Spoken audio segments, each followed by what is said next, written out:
Hi, I'm Megan. Welcome to today's live reading from Undeniable by Victoria Saccenti, presented by Itsy Bitsy Book Bits. Please join me for Chapter 1. Prologue, College Park, May 1997. Arlie's dogged efforts had paid off. A mixture of triumph and relief filled her as Mama passed her an ecru-colored envelope fashioned from elegant linen-like paper. The front had been addressed to Miss Arlie Bernal in indelicate script. As her brain registered the significance of the envelope, she nearly squealed in delight.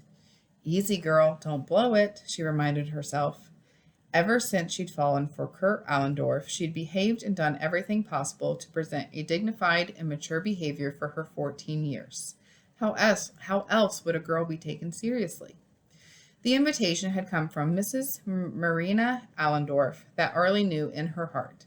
The kind lady must have noticed, like everyone else on the block, Arlie's goggle-eyed fascination with Mrs. Allendorf's son Kurt, and had thrown her a lifeline. Now she didn't have to engage in endless negotiations with her brother to take her to the party or deploy her weapon of desperation, getting on her knees and begging. In essence, Arlie wasn't above using any methods, nor did she care how many strings had to be pulled. Only the end result mattered.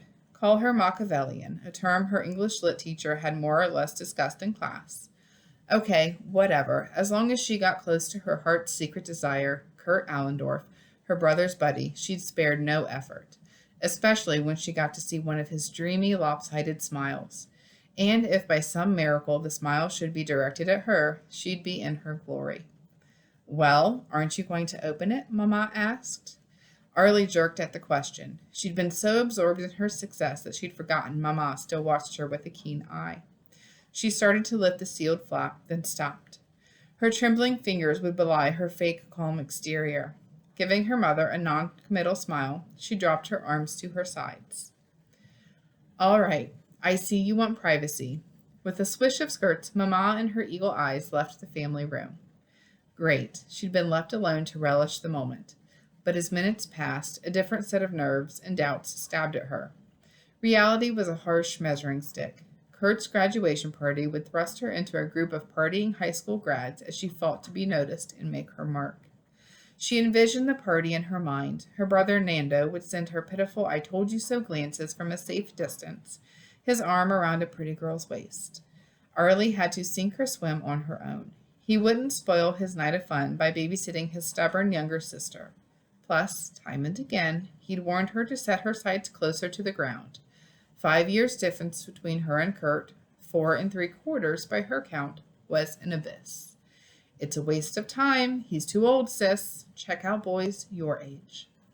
Not everything had a negative side. The celebration presented learning opportunities. If she studied the dynamics carefully, she might pick up a few tricks from a crowd of beautiful older girls who'd be flirting with and fawning over Kurt. Smart, useful stuff to remember and pack away in her arsenal for later years. And Kurt, well, because he was a really cool guy and a gentleman, he'd wink at her through the night in encouragement. He was that special and intuitive. She'd seen him in smaller social gatherings before. The recent party Nando threw, despite Mama's protests, came to mind. Kurt had a way of making a girl feel unique and important, as if she were the only one who mattered. Even her, little Arlie, who played with dolls 2 houses down, was one of a kind. Nando's little sister. No more. That phrase had been left behind. Her awakening had been gentle and natural, like soft summer rain tinkling on a pond. In the span of a breath, she transcended from childish games and toys to sexual awareness, courtesy of her handsome neighbor.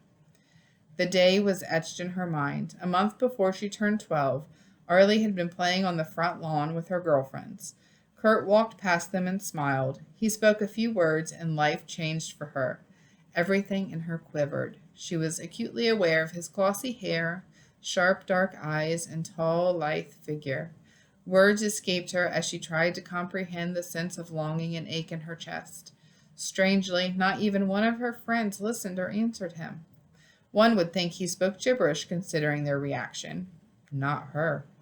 Her eyes remained glued to him as he walked in a luminous circle of light and entered his home. Arlie, her friend Gabby, extending her name by 2 syllables, had nudged her arm. You promised to help me with this. Stop staring at Kurt. He's ugly. Gabby's protest shattered the trance. What? Arlie studied the parted hairline on Gabby's bent head as her friend fussed and twisted the moving parts of a plastic toy. That made no sense to her. Why would her friend call him ugly? How could she not see the handsome god Arlie did? That night, huddled under her sheets, she allowed images of Kurt to form in her mind. She hugged her pillow, pretending it was him. She called to mind his masculine form and dreaming face. And when in her fantasy his much larger hand engulfed hers, the stabbing pain in her chest returned. She tossed the pillow away, then flopped on her belly, doing her best to push aside the confusing, unsettling, and gorgeous Kurt Allendorf, and fall asleep. Of course, that effort didn't work. Months and years passed. He continued to appear in her dreams, and as she adapted to the changes of puberty, her attraction deepened in new and arousing ways. Kurt's presence in her sleeping and waking fantasies took on an intimate and daringly sexy role. She experienced melting kisses, tight embraces, revealing touches. This translated to an embarrassing blush whenever she saw or bumped into him. Do you have an outfit in mind? Startled by Mama's return, she let the precious envelope slip out of her hands to the floor. You scared me, Mama. I thought you were in the kitchen. She retrieved the envelope, then pressed it to her chest. And leave you alone with your teenage crush running wild? Come on, Arlie. I'm your mother. Pretend to others if you like. I know what this invitation means to you. Although, she exhaled, making a sad face, you're putting too much stock into this. I don't want you to get hurt or be disappointed. I don't know what you mean, she huffed, hiding her annoyance. She turned her back to Mama. Her mother released a full-throated laugh. Sure you do. Kurt indulges you because he's a polite young man. But, honey, to him, you're only a child. The most you can hope for is that he sees you as a sister. Really, Mama? Did you forget I'll be 15 this year? Wrinkling her nose, she leaned a fist on her hip. Soon you're going to sound like Nando, telling me there are too many years between us. It's the truth, Mija. But 10 years from today, he'll look at you much differently, and your chance will come, if you're still interested in him. You might think he's too old. Mama's explanation didn't help the feeling of defeat squishing her heart. Her mother didn't understand. Arlie could never lose interest in Kurt. Life began and ended with him. He was at the heart of her aspirations, her plans for the future, her school and career choices. She was too stubborn and proud to let her dismay show, and she refused to allow anyone's pessimism to deter her. Fine, she retorted, lifting her chin in defiance. You and Nando win. If Poppy were here, he'd make fun of me too. Darling, her mother turned her by the shoulders. Her huge brown eyes were gentle. The face that mirrored Arlie's own so closely showed empathy. Your father grew up in a strict Puerto Rican household. He is very old-fashioned about these matters. Be glad he's in Ponce with a buée. Otherwise, he'd be spewing an endless speech about girls engaging in age-appropriate activities and no boys allowed. Trust me, you're a baby in Poppy's eyes.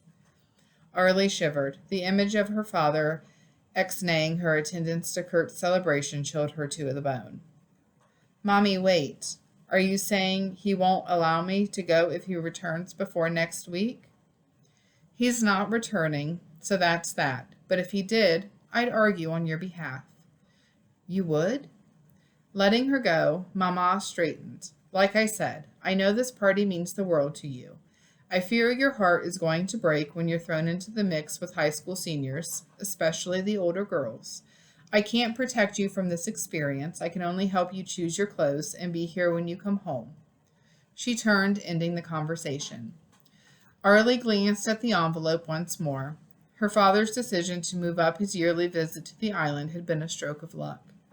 But no, luck didn't favor her. 24 hours before the party, she woke up achy and listless. Her mother arched an eyebrow when she sat at the kitchen table to eat breakfast. Coming closer, Mama gave her a thorough examination.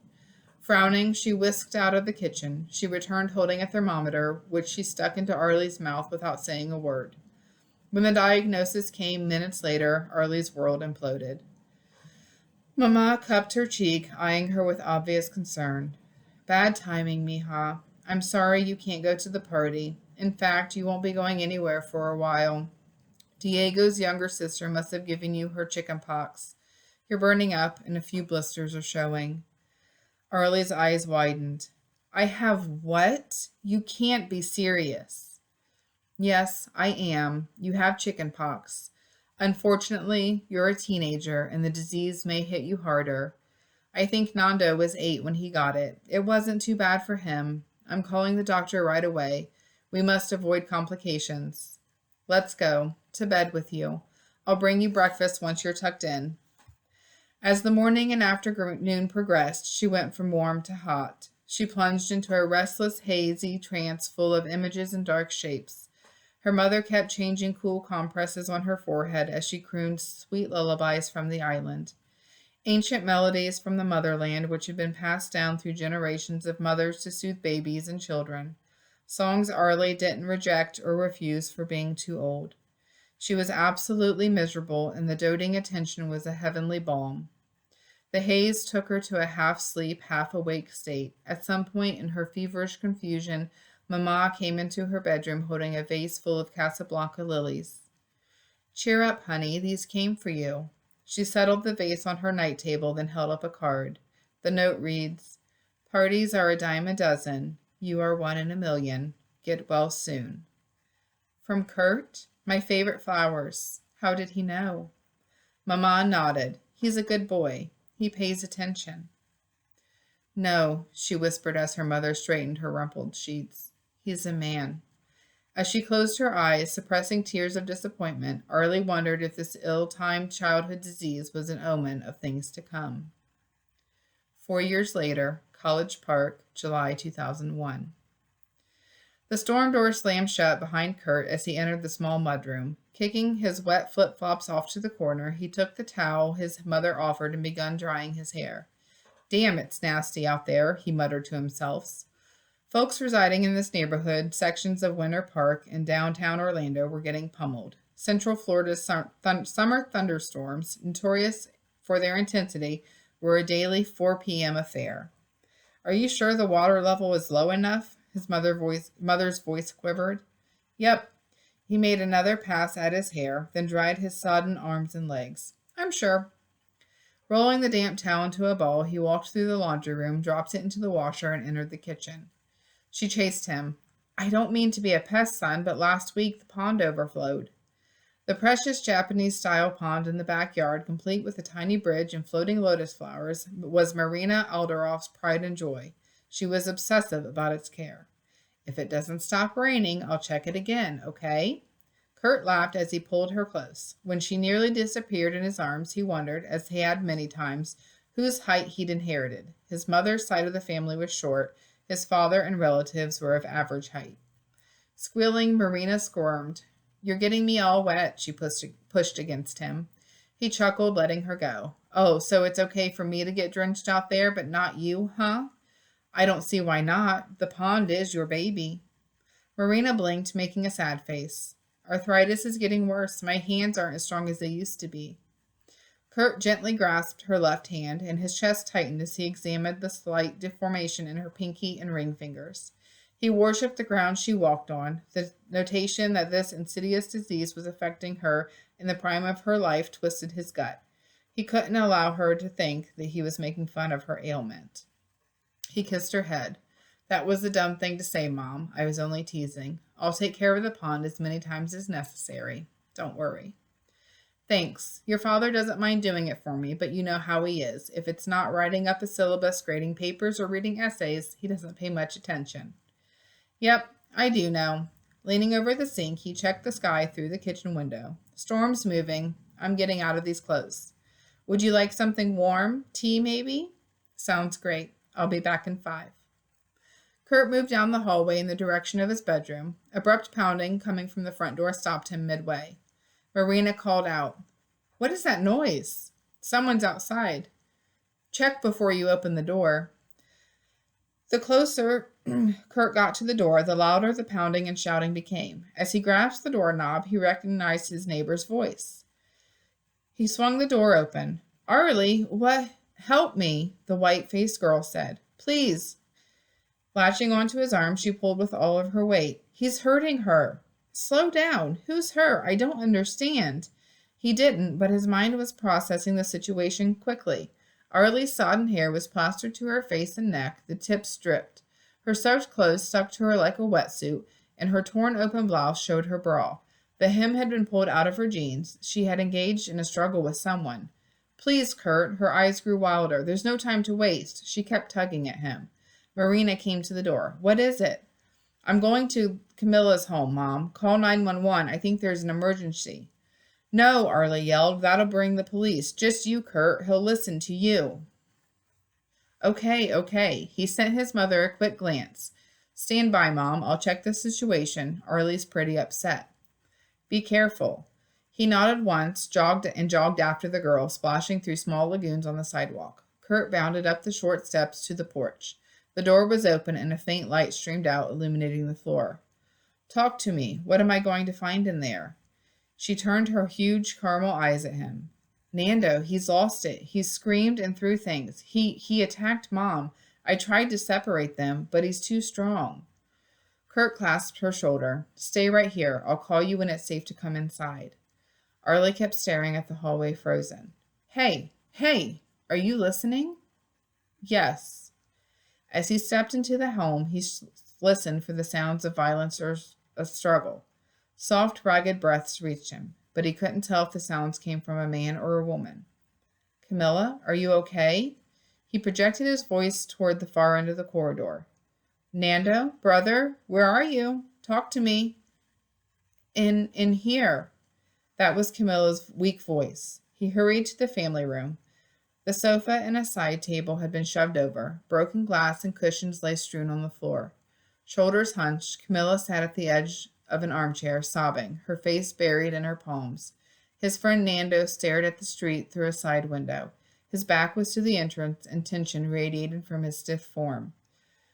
Kurt knelt before Camilla. He didn't like the red marks on her wrists, nor her overall disheveled look. Hot anger rose in him. How could Nando treat his mother this way?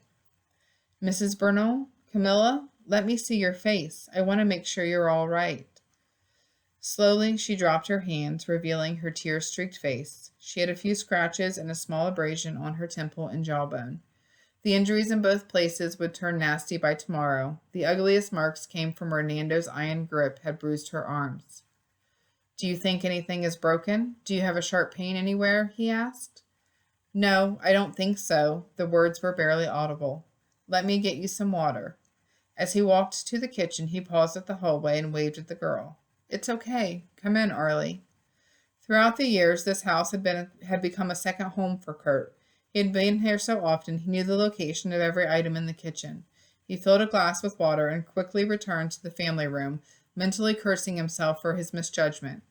Considering the tension in the room, he should never have left Nando in the same room with his mother. This version of his friend was alien to him, and a few unsupervised seconds could spark another incident. In a million years, he never would have imagined Nando would attack his mother. It was true that school had separated them during semesters, but was that enough time for a man to change so drastically? An aura of hostility still hung in the air. Arlie stood guard next to her mother, her expression fierce and alert. She watched her brother out of the corner of an eye. Nando hadn't moved from his earlier position, a statue standing before the window. Kurt shivered. He knelt before Camilla. Here, take a sip, drink slowly. Camilla sniffled, taking the glass. Her sobs had stopped. The best sign of improvement was a rosier tint returning to her skin.